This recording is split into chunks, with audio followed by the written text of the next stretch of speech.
more that EFF has done more of or longer of or more consistently than making sure that you have the right to secure your communications when you go online.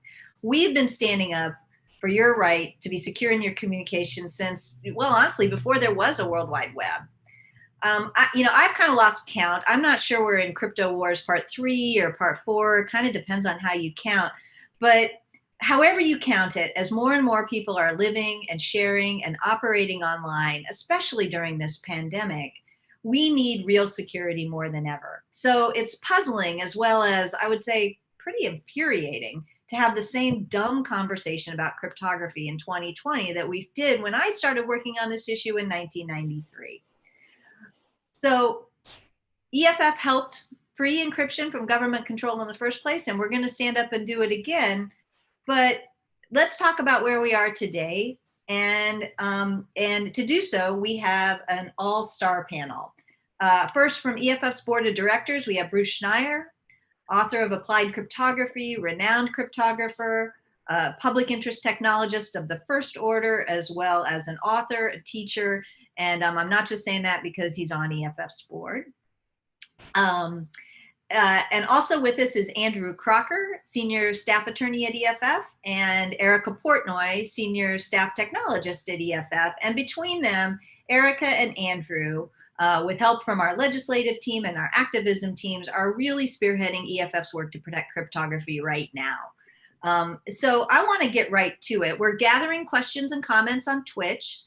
So put them there and the team will feed them to us. We'll get to them. I want to start with some introductory questions, but if you've got things to say, make your voice heard. That's what the internet's for. And we'll try to answer your questions and talk about where we are and how we got there. But I feel like our house is on fire right now, that there is something moving right now. It's incredibly important and incredibly dangerous. So rather than start with the history, let's start with where we are right now. Andrew, can you tell us what's going on in Congress right now and why we should be concerned? Sure. So we have not one, but two terrible encryption bills in Congress right now. It's kind of a, terrible and then super extra strength, only with a prescription terrible. The first really terrible one is the Earn It Act, which I'm sure many people watching have heard of. This was introduced back in March and then recently passed out of the Senate committee just last week, I think it was. What Earn It would do, originally what Earn It would have done was to create a commission spearheaded by the Attorney General himself, Bill Barr, to come up with best practices for fighting the very serious problem of child sexual assault material online.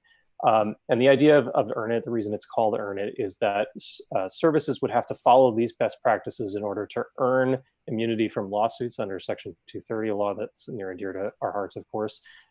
Never mind, of course, that federal authorities could already hold internet services liable for distributing this kind of material, and that they have a duty to report it when they find out about it. Instead, these best practices probably would have gone much further. With Bill Barr at the helm, he's been very prominently a very prominent critic of encryption, referring to us as absolutist, and in fact, throwing a pot shot at my dear colleague Erica after a comment she made to the New York Times last summer. So we were very concerned about this original version of Earn It, that these best practices would require services that offer end-to-end encryption to backdoor their services. And we mounted, I think, a very successful campaign against the Earn It Act. We got massive letter rating campaign and AMAs on Reddit and so forth, which resulted in some changes to Earn It just last week, as I mentioned. So there were two major changes that were introduced in the Senate committee. One is the Earn It part is no longer, there's nothing to earn. In fact, services would just lose their immunity under Section 230. They could be held liable, not just for knowingly distributing this CSAM, as it's called, child sexual assault material, but also under any new state law, they could be held criminally or civilly liable for any sort of behavior that the state deems to be in violation of the law, not just under federal law, but under laws that could be drafted by any of these 50 states. And so it's very easy to imagine that one of these jurisdictions could decide that encryption is a problem, and that offering end-to-end encryption, for example, is in some way facilitating the distribution of this material. And a service like Facebook Messenger or any others that offer encryption could be hauled into court in any of these jurisdictions and be forced to justify their use of encryption. There was an amendment offered by Senator Leahy, which passed along with this new version of EARN-IT, which would prevent services from being held liable because of their use of end-to-end encryption. But there's a lot of worrisome loopholes there. One is that we've heard a lot about client-side scanning, and my colleague Erica can talk more about that if we like. The idea being that you could be forced to have the content that you share over end-to-end encrypted messaging scanned by the service on the device before it leaves your device and is encrypted. That seems to be outside of this immunity that Senator Leahy's amendment introduces. And also we have just this open-ended risk that any state can come up with a new way of holding someone liable, not because of their use of encryption, but because of a side effect of the use of encryption. And so we're really worried about the liability that could create in 50 plus jurisdictions. It's all the states plus the District of Columbia, Puerto Rico, and so forth. So that's terrible bill number one. Terrible bill number two, I'll spend a little less time on, is the Lawful Access to Encrypted Data Act, LADA, I guess some people are calling it. And this is just full frontal, encryption is bad, we're going to outlaw it in every way. It would allow the government to create a freestanding requirement for device manufacturers, operating system creators, operators of end encryption messaging services to backdoor their products. Whenever they were served with what is called a assistance capability directive, I got to get that right, they could be forced to render any encrypted data in an understandable form, and the only defense they have is that it is technically impossible to make any change to their service. So not just that they have engineered their service in a way that makes it impossible to decrypt the data, but that they cannot re-engineer their service in any way to make it accessible in plain text. And it allows the government to introduce secret evidence in support of its accessibility capability directives. It's really just every bad idea crammed into one. No fig leaves. This is just crosshairs on encryption. So we're worried about both of those. As I mentioned, EARN-IT is already advanced out of committee, and so that's the one that's moving, and we're doing everything we can to stop it in its tracks. Yep, and EFF has an action item. One of the great birthday gifts you can give us is go ahead, sign, tell your congressman, tell people that this isn't going to stand, that trying to outlaw math is a pretty bad idea in any situation, but it's especially bad here because it's going to affect you. So Erica, why can't we just nerd our way out of this? I mean, why don't you brilliant technologists just nerd harder and get us out of this? And would that work if we tried to do that? What would be the gain and what would be the loss? Yeah, I mean, the short answer is that absolutely would not work by any means. The answer to why really lies in the technical details. Without going too deeply into it, basically there's no such thing as backdoor studies in the field of cryptography. So when we talk about building a backdoor, what we're really talking about is an entire field here of different approaches that try to weaken the encryption using some perspective that the particular researcher in question hopes won't make the system too unfeasibly weak to deploy in practice. So of course, it follows from an information theoretic perspective that you're going to necessarily have some loosening of constraints and information leakage when compared to unadulterated encryption, which is to say that any sort of backdoor is necessarily going to weaken encryption in the first place. And if we were to go into the details for why exactly that is for all the different approaches, it's kind of a long story, but there's a typical pattern that comes up over and over again, because it's not like nobody has tried to do this in practice before. People are constantly trying to find that holy grail of strong encryption on the one hand and access for law enforcement on the other hand. But when they do this, usually it goes something like this. Someone says, why can't we just build that? Why can't we just nerd harder? And so they'll take months and they'll try something. They'll maybe implement one version of it, read a bit more theory, do some calculations, repeat this all a few dozen times, when after all of that, the realization hits. Even if you do massive batch queries for optimization, you shard your database into little bits and accept hours of latency, it's still too expensive for most computations to get both results from computations over encrypted data and still preserve sufficient levels of privacy when you're operating at a scale of any meaning. And if you're not trying to do some sort of approach that would be more computationally expensive, then you're immediately going to be giving up on something that people consider to be one of the core components of encryption in the first place. Because when we talk about encryption, we're not really just talking about, specifically AES or RSA or anything like that. We're talking about encryption as a system where no one but you and your intended recipients can access or otherwise infer the contents of your data. And once you start picking apart at any of the pieces of the encryption system, you immediately begin to lose that promise that the provider is making. If we didn't need to trust our provider, if it were okay that we trust our providers with whatever they feel like doing and any weird code things that they're doing on the back end, we wouldn't need encryption in the first place. The point of encryption is to remove that need for trust and yet still be able to have secure communications. Great. So even if you hear someone like a professional say something like, this might be possible, what they usually mean in practice is, here's an architecture that might be technically feasible to build, but there's no way it could ever be run at scale and still be sufficiently privacy preserving.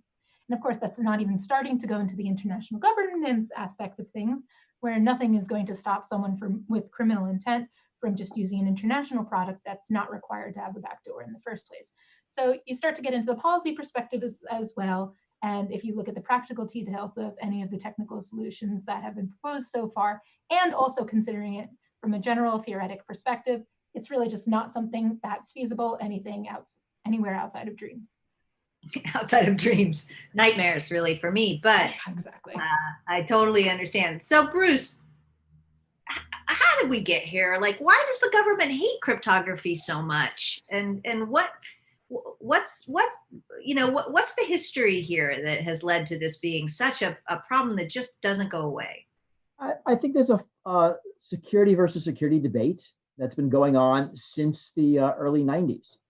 I mean, on the one hand, there's security in the fact that we have secure communications and devices. And there's security in the fact that the police can investigate crimes. And that's something that people have wrestled with. And if you are the police, what you think about is solving crimes, and that is your perspective. So you're going to choose a solution that has less security for communications and more security for law enforcement. And that's what happened in the early 90s. We had the Clipper chip.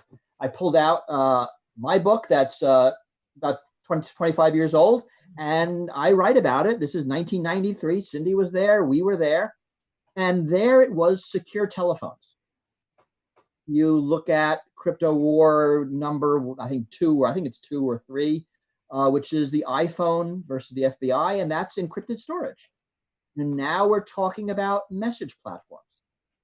And so you're looking at what's more important, right? The ability to break into these things, which has value in solving crimes, even though it gives insecurity for all some other reasons, or do you want these things secure, which harms solving crimes, but gives security in other ways? And, then in the 90s, certainly today, you have to decide that we must adopt a defense dominant strategy. As long as this device is in the hands of every single lawmaker and world leader and judge and police officer and nuclear power plant operator, CEO, voting official, it's really important that we secure these, the communications and the storage. Right? And that has to win.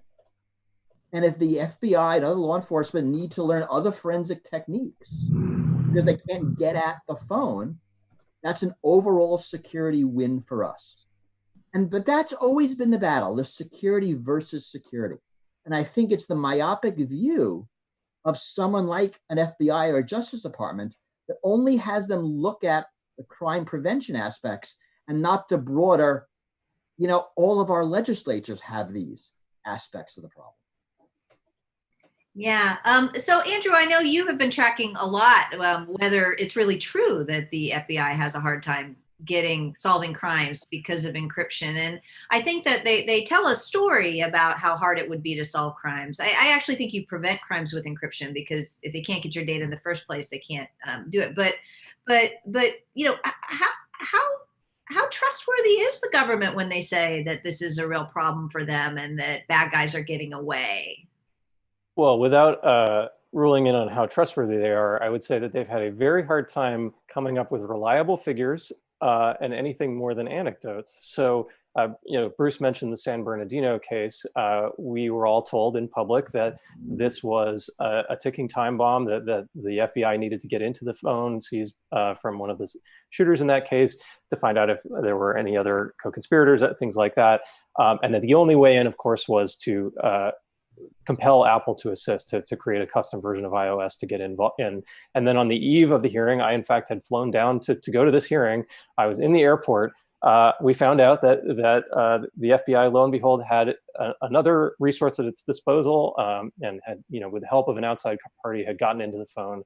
That led to an Inspector General report from the DOJ that found that the FBI, even as James Comey, then FBI director, had been testifying in Congress saying that this was a necessity, had within its components the access to this information and the ability to get in. Even after that, we had then FBI Director Christopher Wray making testimony in Congress about the number of iPhones that are inaccessible every year that they access. He had a figure of almost 8,000 that year. I think it was 2017. Seemed like a big number. No data forthcoming on it. The Washington Post published a big expose. It turned out that had been miscounted. It was something more like a third of that 8,000, and not clear, what inaccessible meant. Does that mean inaccessible for all time, inaccessible in a short period of time? What had been tried on those phones? We just don't know. My colleagues and I submitted a Freedom of Information Act request about that after the fact, and really have failed to learn anything. Of course, the government, not at all ashamed about this, has moved on to new talking points about CSAM, as I mentioned before, never really addressed the misstatements and inaccuracies in the wake of San Bernardino. So we can draw our own conclusions about how trustworthy that is. Erica, I hear a lot about client-side scanning. Can you talk just a little bit about it, and kind of so that people hear that? And I think they hear it sometimes from our friends, and that's a solution here. And is that our way forward? Yeah, this is another one of those really tempting solutions that I was talking about earlier. It seems so. The idea of client-side scanning is that instead of sending the information over plain text, you will have your messaging system be completely encrypted. But instead of doing any scanning on the server side, where the provider has access to the data, the scanning will all be done on the client side, that is your phone or your computer or whatever you're using to send the message in the first place, either before you send the message over the wire and it gets encrypted, or after receiving the message and it's already been decrypted. So you don't touch the encryption, you put it around the edges of that. Unfortunately, it's just another case where the problem all happens in the specifics of how you go about implementing something like that. Where to even start with the problems here? I think the first place to start is that the current state of the field is pretty, let's say, in progress. You have a couple of different implementations of scanning in the first place, and there's maybe one or two that I know of that have actually been implemented on the client side. But when you're doing that, you have to change around some things. So for example, some of the versions of it just put a machine learning model completely onto the client. But then you have questions about how to update the model, where are you getting the training data for that? But even not talking about all the details here, and that's not even going into the homomorphic encryption versions, which are just as a whole completely not ready for prime time use. Once you start talking about doing the scanning at all, if you assume that the provider needs to do necessary reporting, if they know about something that if you assume that the provider, when they know about something, are required to report it, and they find a hit for that on the client side and they'll be required to report it, well, are you assuming that this system is 100% accurate, or would there sometimes be false positives? And if you assume that there are sometimes be false positives, then you're saying that anytime one of these potentially mistaken searches finds a hit on the client, it'll be automatically required to send the contents of that message to the provider in plain text, thereby completely bypassing the encryption in the first place and making it as if you didn't even bother sending it encrypted. Basically, what's the point of sending it encrypted if you have this separate system over here that says, okay, sometimes we're just going to not encrypt it for fun.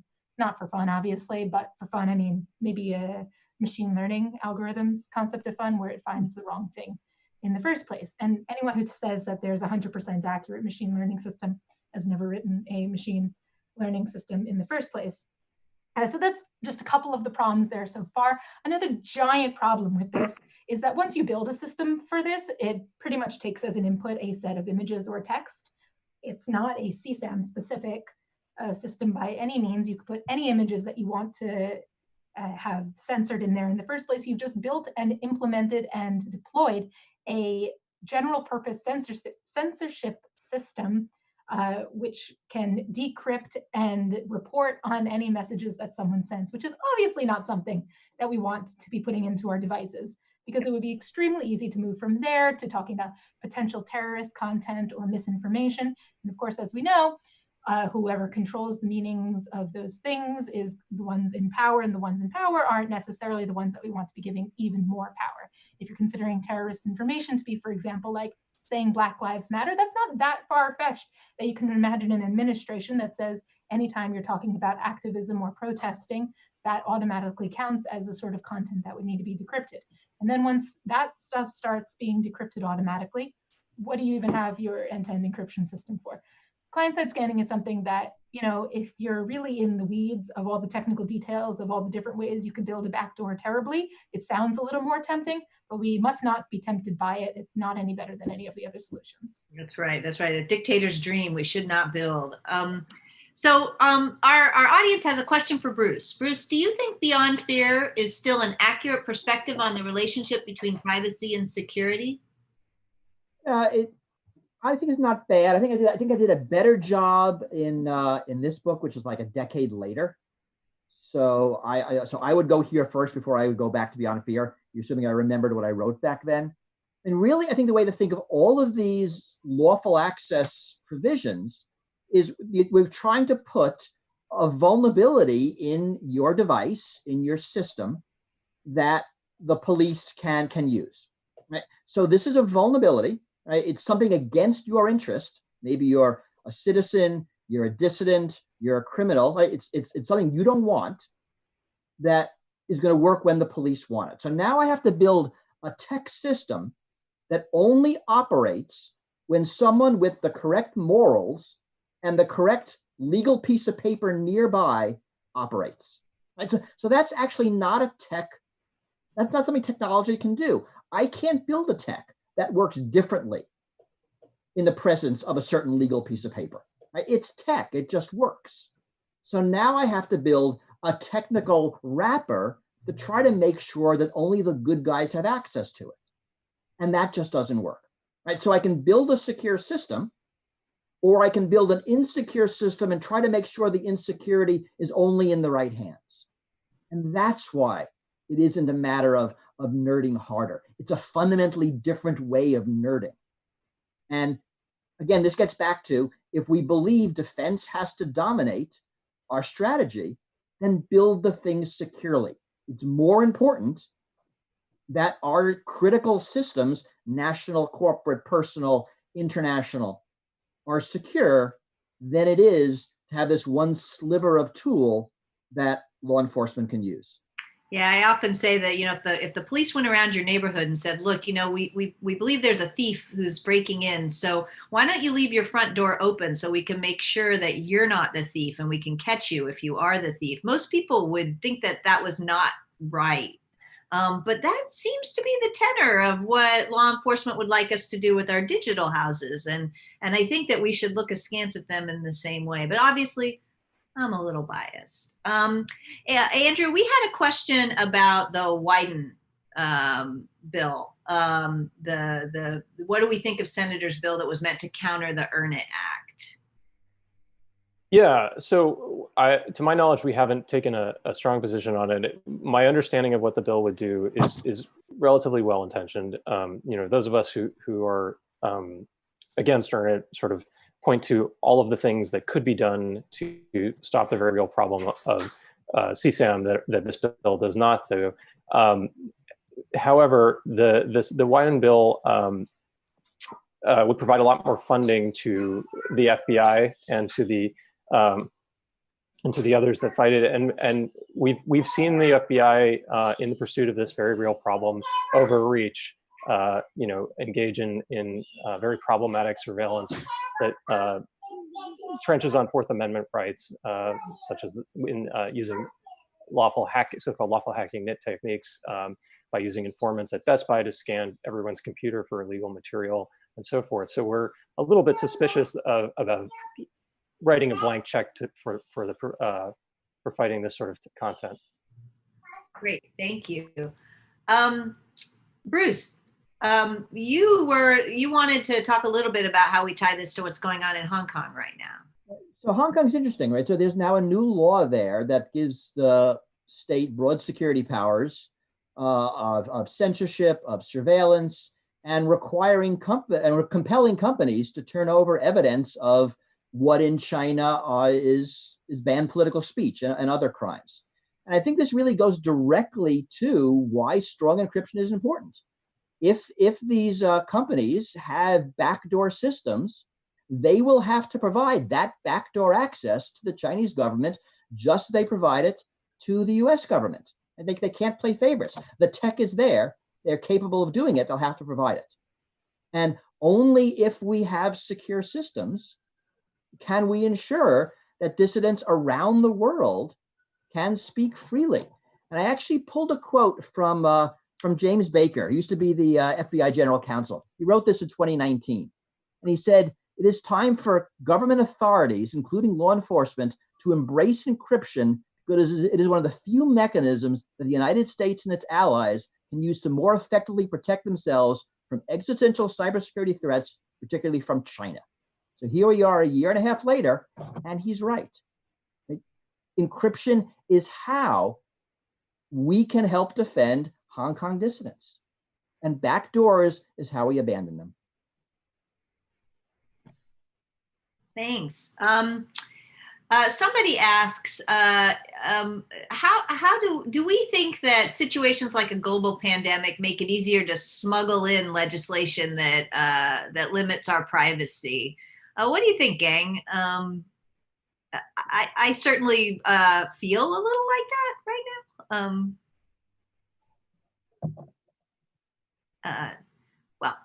I keep going back to Andrew, but Andrew, I know you're in the thick of this and the things, but so's Erica. So either of you. You got someone, we're all too polite. You got him muted. How did that happen? Sorry. So Erica, you have to speak for Andrew. Yeah, sure. Well, let me put on my not a lawyer hat here. Oh, he's unmuted. Great. Perfect. That's my fault. I muted to stop my son from photobombing the live stream. He cares about strong encryption too.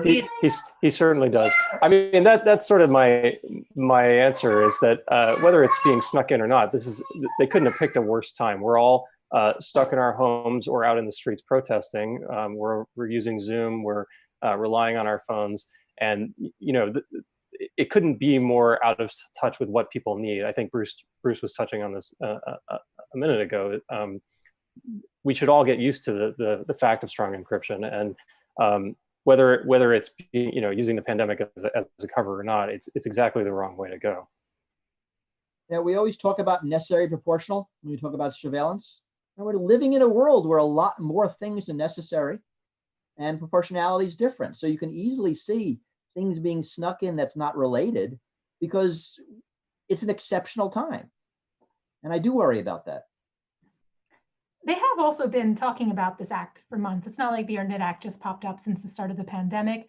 You can start to see the gears of this, maybe even as far as last summer is when some meetings started to be convened. So, I don't think that the timing of it was specifically done with the pandemic, but we certainly do have to keep our eye on it. Yeah, I think that's right. I think that the train was, we managed to slow it down a little bit, but it was already moving before this. That's why we have to be strong and consistent. I mean, one of the things that happens when you're fighting against a bill that a powerful senator is pushing is that they have a lot more tools and control over the timing of things than we do. And so we always have to be on guard. I always say, people ask, what is EFF doing? And I say, well, EFF's on patrol, right? Like we don't know when things are going to break. And so we try to stay here and ready whenever things go. Encryption's a game of whack-a-mole. You have to hit everyone down. Yep. Let's see. We have a question about whether, we have a couple questions about what's the balance between law enforcement's needs and our needs. And I think we've answered it a little bit, but do folks have other things to say about that? Yeah, I think we need law enforcement to have good digital forensics.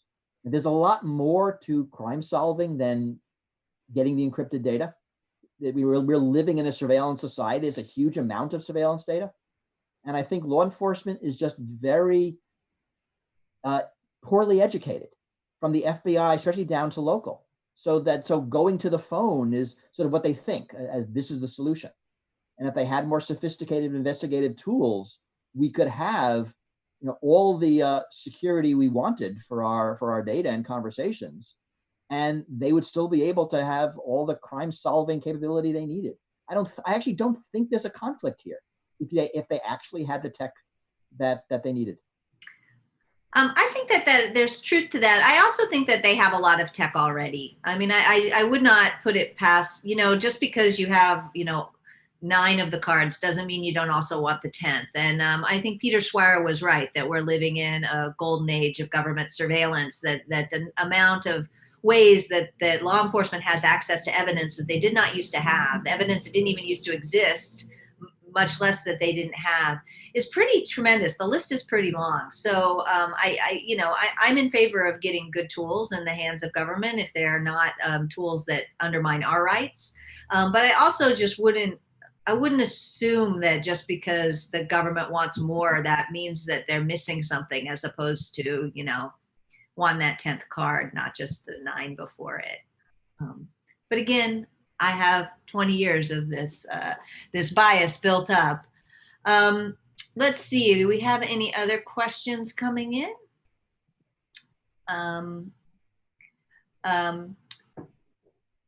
asked about how cryptography can be used in the context of contact tracing. And Erica, I don't know if you've been involved. I think you have been involved in some of these issues. I think that it's a bit of a red herring, frankly, and I'm wondering if that's true, if I'm right about that.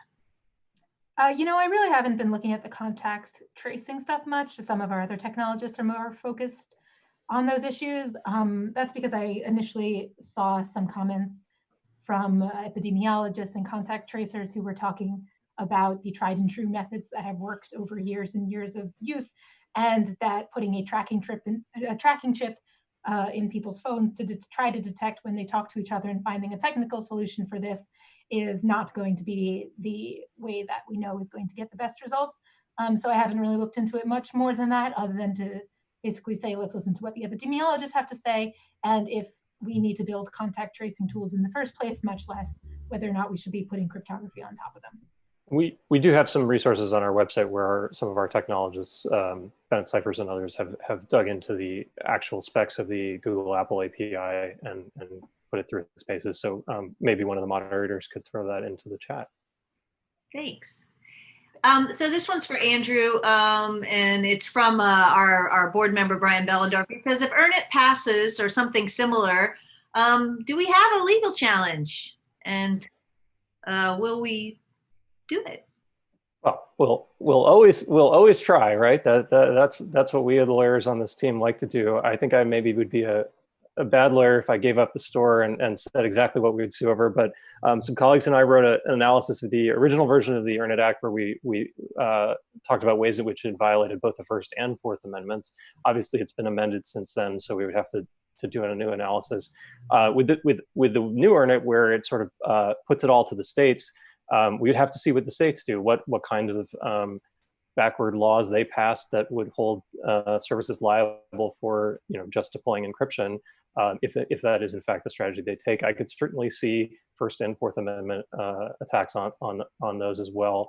The general idea being if the government dangle immunity or other benefits in exchange for censoring content on your platform, that's potentially an unconstitutional condition. You're encouraging censorship. Oh, there we go. You're back. Oh, okay. And then the Fourth Amendment component is if if the government is encouraging private actors to scan through their services to look for illegal content, that's sort of dragooning those private actors and making them agents of the government and engaging in warrantless surveillance, and that's unconstitutional. It's a well-established unconstitutional practice. So those are two ways in which we would look at bringing a challenge, of course. Great. Let's see. We had a question about whether we think a 256-bit AES is still good enough encryption. Yes. Yeah. I like one word answers. They're good. And we also had a question about Apple and its commitment to privacy. I would say that we don't like to comment on specific companies, but I will say that we were certainly, Apple took a risk and stood up with its users in standing up for strong encryption on its devices. And we were, having harangued Apple and all of the other tech companies to offer strong encryption and stand with their users when they were attacked. We were happy to stand with Apple when they did the right thing. I think, I don't know if others have things to say about that. I mean, all of these tech companies are, many of them are, privacy is big and complicated question. And so we'll stand with them when they stand with their users, and we'll attack them when they don't. And so, it's hard to say across the board what we think, because what we think may depend on what they're doing in a whole, especially when you've got a big conglomerate like Apple that's in a bunch of different spaces. But certainly Apple has stood with its users in the FBI case, and we're happy to stand with any tech company that's going to stand up for your rights. We would like them to encrypt their cloud backups. Yes, we would like them to encrypt their cloud backups. And have stronger protections for the differential privacy. Yep. But these are relatively small deltas compared to some other things. But honestly, if they want the list, we'll provide it. Eric, Andrew, did you have something? I was going to mention that on the COVID API in particular, which I'm not sure if that was the focus of the question. One of the things that we've called for any contact tracing app is auditability and open sourcing of the protocol or the app. So we don't have to trust that Apple is living up to its privacy commitments, so that disinterested outsiders can vet it and make sure that they truly are. Yep. We have a couple of interesting questions here, but they're just not for this panel, one about AI and machine learning, and one about surveillance cameras. And we will have people, there are plenty of other people at EFF have plenty of thoughts about this, but if I'm not asking your question, it's because I know what Erica and Andrew and Bruce could probably talk about anything, but I'm trying to talk about the crypto related things that I know they have expertise on. We have one question about, is there a possibility to preserve household encryption in the face of potential quantum computing decryption? Maybe Bruce or Erica could talk about that. So I'll do that quickly. Yes. Actually, I did an essay on this. If you look up this, the essay was titled "Cryptography After the Aliens Land" with my name, and you'll find it. The short answer is quantum cryptography is not the end of cryptography. For symmetric keys, you double the key length. That's easy. We already have a process for quantum resistant public key algorithms. Even if they fall, you're not losing security, right? I mean, this has an entire key infrastructure without public key at all and works just fine. So it'll be different. It won't be a disaster. We are well ahead of the technology in cryptography than there is in quantum. So short answer is don't worry too much. There's a lot of other things to worry about first. Only thing I'd add there is to say that Shor's algorithm is just that 2x improvement. It's not the magical science fiction version of quantum cryptography where it tries all the answers at once. No, that's not actually how it works. It's a whole different system of mathematics and things like that. Really don't worry about it. We may need to change some of the ways we implement some things, but we're already constantly doing that. We deprecated SHA-1, we can deprecate SHA-56 if we ever need to. Great. All right. Well, we have time for kind of a last word from everybody. I did have, I want to just remind everybody, we do have an action going. Oh.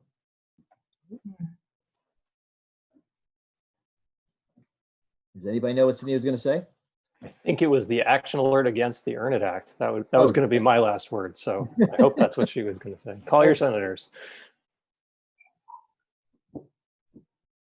I think you should start because she's not here. The eye a little happier. So, so let's start with Bruce and we'll go backwards around. So do you know you were, I think, offline for a bunch of that? No. Oh, I said such beautiful things. So last words from everybody. I will cede mine to you to say it again. No. Well, we'll go around. I'll do it at the end. So this is an issue that isn't going away simply because if you're law enforcement, you want more and more authority. You want to see everybody's hands and make sure you know where everybody is and what they're saying. And this is an issue that has to be solved above law enforcement. The need for security, for national security, trumps the need for law enforcement. And we have to accept that and implement that. And it's getting to the point where this is dangerous. It's not about data. It's about things. It's about life and property. So good security in our communications and our devices matters. 5G is not about you watching Netflix faster. It's about things talking to things behind your back. If we don't have strong encryption there, those things can hurt people. So this matters more than ever now. Great. Andrew? So I agree with Bruce that this is not going away. And the theme of the history lesson of this session is that this is the same argument over and over again. So, not to be a downer, but I think we can expect for that to continue. And I think as a result, we should embrace what a report last year from the Carnegie Foundation called the absolutist position, which is the FF's position that no backdoors, never, not one, not ever, and that we should all embrace that is the absolutist position, and that we will continue to hold it. We should not resist any kind of false compromise for the reasons that Erica talked about. The nerding harder is not a compromise. Erica? On a very similar note, this one's for the cryptographers and technologists out there who might be tempted to try to come up with a system that, lets both sides be happy. Like, don't try to do it, because even if at the end you explain all the nuances and problems with it, some government official is going to look at it and say, this is perfect, let's implement it now. And even though you had 8 paragraphs on why this actually won't work in practice, they'll say, look, if you don't agree with this, you're just being absolutist. So don't help them make their arguments. When we say it's impossible, we mean it's impossible in practice, and help us spread that message. I think that's a really important note. We have seen efforts by law enforcement to get well-meaning text to try to solve this problem. And what they really want is just a talking point in front of Congress or whoever they're talking to, that it can be solved. That's and we've seen really, some very well-meaning people, I think, being really misused in the political debate because they were game enough to try. And so don't be that person. Don't fall for that. They're not interested in your technical prowess. They're interested in a talking point, and that's not the right place to be. But I want to finish with what I tried to say, but I was frozen. Thank you, Tech. That the Earn It, kill this bill, killing the Earn It Act and all of its sons and daughters is the most important thing on EFF's agenda right now. It's front and center. I know that sounded a little darker than I meant it to, but we need to kill this bill once and for all. It is time for law enforcement to use all of the other tools that they have at their disposal and leave us our security. We need to have our security. As Bruce points out, this isn't a game. This is how we're organizing. This is how we're deciding who's going to be our next governors. It's how we're going to protect people against human rights abuses all around the world. It's not a game, and law enforcement has plenty of tools at their disposal. They need to leave us our security. So if you do one thing to honor, well, you should do 2 things. One is you should join EFF so that the next time Andrew or Erica or I stand up in front of people, we can say we represent 100,000 people who care about digital security and give us money to do this, not the 30,000 we have now. 30,000 is great. I love all you people. We got to go bigger if we're gonna continue to do this work. And then the second thing you should do is let your member of Congress know that the Earn It Act is a bad idea, and that you understand math and you understand standing up for strong encryption. So thanks, everybody. Thank you for this glorious panel. And thanks to the EFF staff, Hannah, for running this, and everyone else. We're just kicking off this. It's going to get more fun from here. This was fun. It's going to get funner. So stick with us. Thanks. Bye all.